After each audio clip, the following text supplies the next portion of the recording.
তোমরা সবাই সেলফি তোলা নিয়ে ব্যস্ত থাকবা না, বুঝছো? তোমরা সবাই সেলফি তোলা নিয়ে ব্যস্ত থাকবা না, তোমরা হচ্ছে সবাই গান শোনা নিয়ে ব্যস্ত থাকো। আমি গান দিচ্ছি। আর তোমার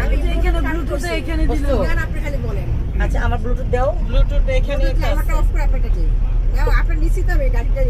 গাড়িটা ভালো, আমারটা এটা ভালো হবে। পিছনে আছেন তো?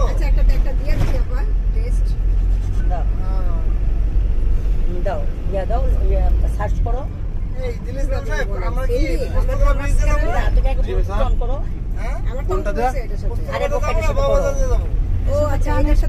আপনারা বলতে পারেন স্যার কোন দিক দিয়ে যাবেন। না না, আমরা তো সব দিক দিয়ে কানেকশন করো, বন্ধ করো। আপনারা জানেন যে কোন ব্রিজটা থেকে গেলে সুবিধা। এইখান থেকে কোনটা আপনি কি ওই এটা দিছিলা? যাবেন নাকি আপনি দাও দিয়ে যাবেন? দাও তাহলে দাও, দেখি লামটা বন্ধ করে দে। ব্রিজ নাকি বলে পদ্মা ব্রিজ। আপনি দেখেন কোন দিক দিয়ে আপনার লোকেশন দেন না একজন। এই কানেক্ট হইছে